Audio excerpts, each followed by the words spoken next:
Assalamu alaikum everyone, welcome to learning program. Today lecture is about social learning theory, which are the important part of the theory. So students, जैसे कि मैंने आपको पहले previous lectures में trade theories के बारे में बताया, इम्पोर्टेंट लॉन्ग क्वेश्चन है, इसी तरह आपके पास social learning theory important long question में इंक्लूडेड है. सो टॉपिक स्टार्ट करने से पहले अगर आप इस चैनल पे न्यू हैं तो सब्सक्राइब करें, बेल आइकन को जरूर प्रेस करें, बिकॉज न्यू वीडियोस का नोटिफिकेशन आपको आसानी रिसीव हो सकेगा. और अगर आपको ये वीडियो पसंद आए तो इसे लाइक एंड शेयर जरूर करें. फर्स्टली आपके पास अगर देखा जाए कि सोशल लर्निंग थ्योरी क्या है, आपको एक बात बता दूं, साइकोलॉजी की एक अप्रोच है जिसको डेवलप किया था बंडोरा ने इन 1977 में. ये डिफरेंट है ट्रेड थ्योरी से. आपने ट्रेड थ्योरी ऑलरेडी लर्न कर ली है. अगर किसी स्टूडेंट ने नहीं की, स्पोर्ट्स साइकोलॉजी की प्लेलिस्ट बनी हुई है लर्निंग प्रोग्राम चैनल के ऊपर, तो आप वहाँ पे जाके स्पोर्ट्स साइकोलॉजी के तमाम लेक्चर्स लर्न कर सकते हैं. तो नेक्स्ट आता है ट्रेड थ्योरी, ऑलरेडी हमने डिस्कस कर ली है. नेक्स्ट हमारे पास सोशल लर्निंग आती है जो कि बिल्कुल चेंज है हमारी ट्रेड थ्योरी से. ट्रेड थ्योरी पे हम डिपेंड करते हैं हमारी ट्रेड, हमारी जितनी भी खुसूसियात है dependent on the trade.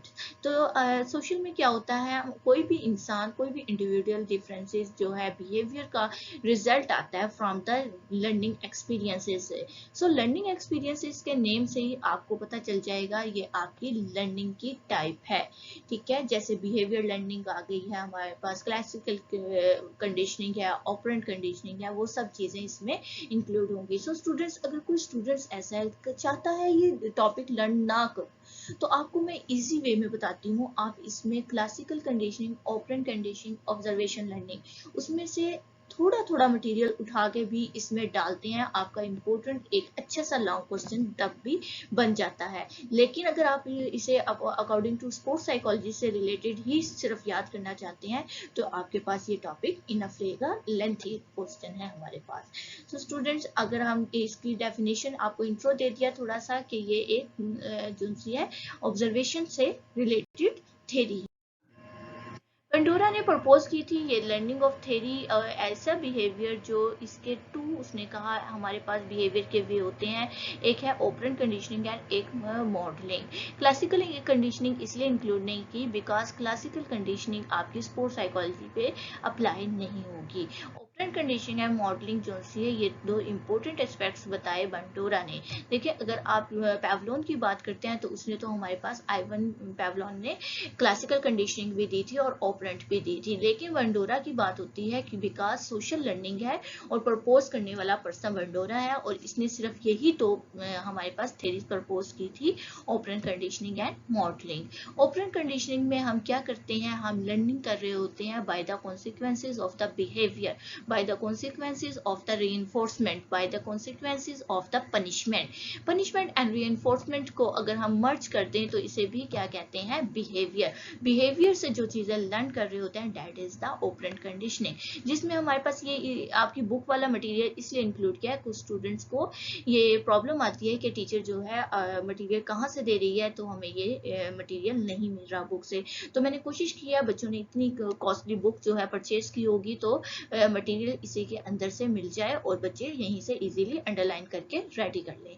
Positive reinforcement जो कि आपके बिहेवियर के रिवॉर्ड से आता है, और नेगेटिव रीइंफोर्समेंट अगर आप अनवांटेड स्टिमुलस को रिमूव कर देते हो then become the negative reinforcement. अगर आपके पास positive reinforcement, negative reinforcement and punishment के ऑलरेडी डेफिनेशंस याद हैं, सो स्टूडेंट्स विद एग्जांपल आप उसको इधर इनकोड कर दें. साथ साथ इसलिए बता रही हूँ कि वो स्टूडेंट जो ये लेक्चर नहीं लर्न करना चाहते, नहीं प्रिपेयर करना चाहते, मुश्किल लग रहा है, तो वो अपने प्रीवियस नॉलेज को इसके अंदर मर्ज कर सकते हैं. एक न्यू चीज है इसमें, न्यूट्रल रिस्पांस. वो रिस्पांस ना तो पॉजिटिव ना ही नेगेटिव कॉन्सिक्वेंसेस का रिजल्ट दे रहा हो किसी बिहेवियर से, दैट इज द न्यूट्रल. ये भी होता है समटाइम किसी इश्यूज की वजह से न्यूट्रल रिस्पांस भी हमारे पास आ रहा होता है. इन्वायरमेंटल फैक्टर भी हो सकते हैं, जेनेटिकल फैक्टर भी हो सकते हैं, डिफरेंट फैक्टर्स होते हैं जिसकी वजह से न्यूट्रल रिस्पांस समटाइम हमें शो होता है.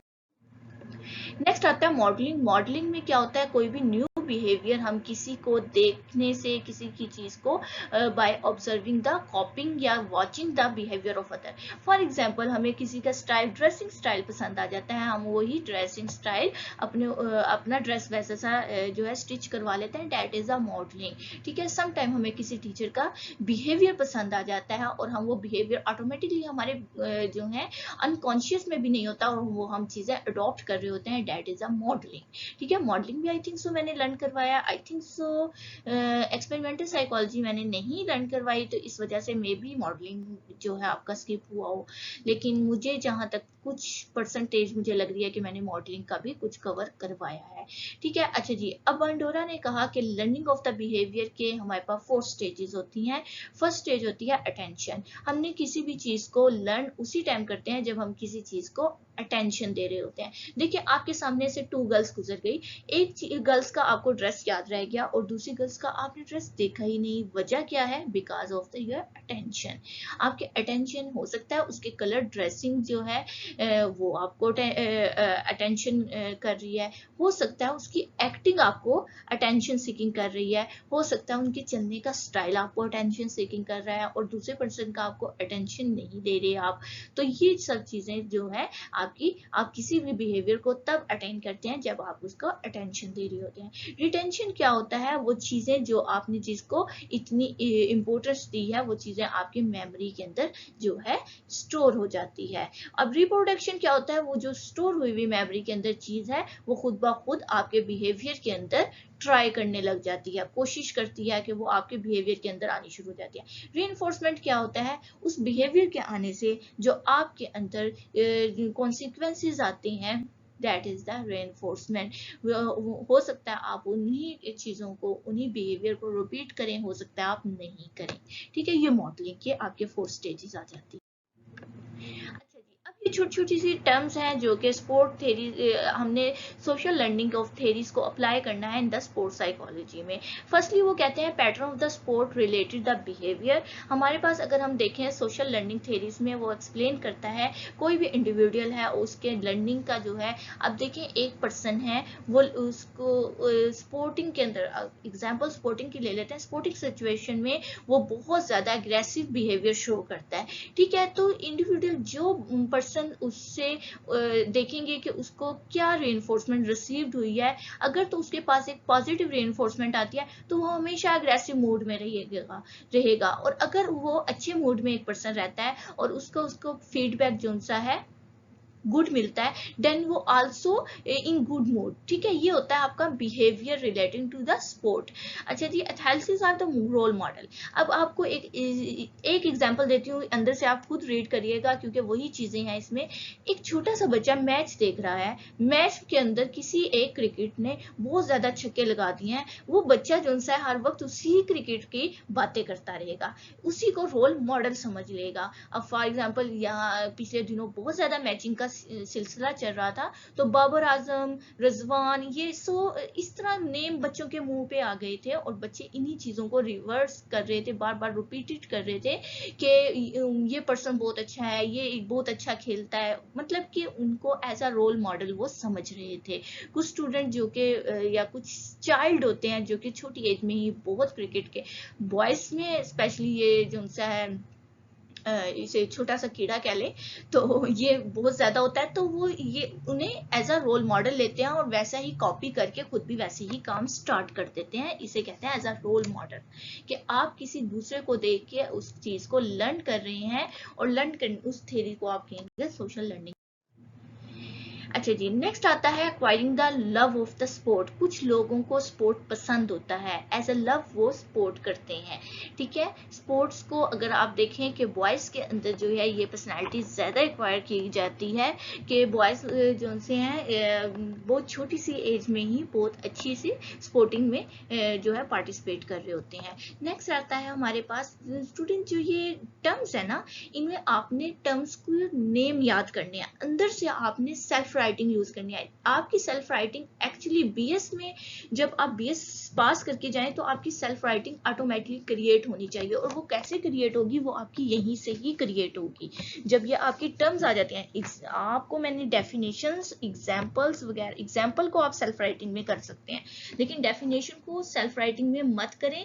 उसे जो है बिल्कुल ठीक, उसको लफ्ज टू लफ्ज याद करें। लेकिन ये जो इस तरह की टर्म्स हैं, sources of information on the social development and the sports, आप इसे पढ़ें, टीचर का लेक्चर लें, उसके बाद इसे सेल्फ राइटिंग में कन्वर्ट कर लें। अब जी हम देखते हैं, हमारा जो प्राइमरी सोर्स है वो हमारी फैमिली होती है। हर बच्चा अपने पेरेंट्स से सीखता है। देखिए, वो जैसे ही बच्चा बोर्न होता है, उसके बाद जो उसे इर्द गिर्द अपनी जो फैमिली नजर आती है, वहां से वो चीजें लर्न करना स्टार्ट कर देता है। ठीक है, उसके बाद वो क्या करता है, अपने फ्रेंड्स के साथ जाता है, अपने टीचर्स के पास जाता है। अगर वो स्पोर्टमैन बन रहा है तो वो एथलीट्स के पास जाएगा, वो कोचेस के पास जाएगा, टीममेट्स के पास जाएगा। तो सेकेंडरी हमारे पास नंबर 2 पे सोशलाइजेशन का जो प्रोसेस है वो ये चीजें हैं, एंड फर्स्ट पे आपके पेरेंट्स होते हैं। ये 2 सोर्सेज होते हैं, वो जरिए जहां से आपको स्पोर्ट की इन्फ्लुएंसेस मिली, आप मुतासिर हुए और आपने ये काम स्टार्ट किया। फर्स्टली आपके पेरेंट्स, और सेकेंडली आपके friends, teachers, young athletes, coaches and teammate. अच्छा जी, अब ये चीजें किस पे इन्फ्लुएंस कर रही होती हैं? आपकी फैमिली पे। अगर तो आपकी फैमिली बहुत ज्यादा इंटरेस्ट रखती है स्पोर्ट पे, तो बच्चा ऑटोमेटिकली उस चीज में इंटरेस्ट रखता है। सिंपली मैंने आपको एक लाइन में ये जो है टर्म एक्सप्लेन कर दिया। फैमिली का रोल होता है, फैमिली, अच्छा आप देखेंगे आपकी फैमिली जिस पर्सन को बहुत ज्यादा इंपॉर्टेंस दे रही होती है, आगे बच्चे भी उसी पर्सन को बहुत ज्यादा इंपॉर्टेंस दे रहे होते हैं, because it is the influence of the parents. Next आ जाता है आपके कल्चर पे। आपका कल्चर वेरी करता है, आपके कल्चर की बिलीव्स, आपकी प्रैक्टिस, आपकी वैल्यू एंड कस्टम्स जो है वो आपके ग्रुप ऑफ द पीपल पे एसोसिएट कर रहे होते हैं। फॉर एग्जाम्पल, हम एक मुस्लिम कंट्रीज में रहते हैं, और जो कि हमारी ये स्पोर्ट्स साइकोलॉजी की बुक है, ये फॉरेन बुक है, और इसका कॉन्सेप्ट और मुस्लिम कॉन्सेप्ट से हमारे एक पीक का डिफरेंस आ जाता है। इसी वजह से जो है मैंने कल्चर का जो वहां से रीड आउट बिल्कुल नहीं किया, बिकॉज वहां की जो बिलीव, वहां की रिसर्चेज हैं वो हमें बताती हैं कि मेल एंड फीमेल्स जो से हैं बहुत हार्ड था, equally acquired to the sporting psychology. तो स्पोर्ट्स में दोनों इक्वली पार्टिसिपेट करें, बट अगर हम अपने मुस्लिम कंट्रीज को टारगेट करें तो हमारे यहाँ देखा जाता है कि मेल्स जो है वो ज्यादा इस चीज में इन्वॉल्व है। जेंडर ऑफ द स्पोर्ट्स में भी यही चीजें हैं, मेल जो है वो ज्यादा इन्वॉल्व है स्पोर्ट में, because to the culture values, हमारी कल्चर की बिलीव्स, हमारे पेरेंट्स, हमारे जो बड़े हैं वो नहीं पसंद करते गर्ल्स का इस चीज में इंक्लूडेड होना, इन चीज में फील्ड्स में जाना। तो इसी वजह से वो कल्चर के जो है हमारे पास वेरी आ जाते हैं कि कल्चर जो है हमारा वेस्टर्न कंट्रीज या फॉरेन कंट्रीज से डिफरेंट है। So students, I think so आपको ये पसंद आया होगा। एक स्टूडेंट थी, उसने कमेंट सेक्शन में मुझे, सॉरी स्टूडेंट, आपने बहुत दिनों से ये कहा हुआ था, बट बच्चे शेड्यूल इतना ज्यादा बिजी है कि अब भी बहुत मुश्किल से टाइम निकाल के आपका ये लेक्चर रेडी किया है। आई थिंक सो आपको हेल्पफुल मिलेगी। और उसके अलावा स्टूडेंट्स, इसके बारे में आप जितना मटेरियल इंक्लूड करना चाहते हैं, बहुत सी रिसर्चेज हैं आपकी बुक में, आप इंक्लूड करें। आपको कॉन्सेप्ट मिलना एक मेन थीम था। और अगर मैं आपको ये जरूर कहूंगी कि कमेंट सेक्शन में मुझे बताएं। 4 से 5 स्टूडेंट्स हैं, बहुत ही अच्छी स्टूडेंट्स हैं, जो कि मुझे कमेंट सेक्शन में जरूर कमेंट करती हैं। जरूरी नहीं कि आपने अच्छा कमेंट करना है, आपको जो चीज नहीं समझ आ रही वहां पे आप कमेंट करें। आपको लेक्चर कैसा लगा, कहाँ से अच्छा नहीं लगा, आप वो कमेंट करें। आप अपने जो सी है फुली जो है इजहार करें अपना, कि आपको लेक्चर में मजा कहाँ आया और क्या चीज अच्छी लगी, क्या चीज अच्छी नहीं लगी। आपके पास ये राइट है। सो स्टूडेंट्स, आप फ्रेंड्स के साथ जरूर ये शेयर करें। जब आपको लेक्चर मिल जाए तो आप इसे क्लास के ग्रुप में शेयर कर दें। सो अल्लाह हाफिज।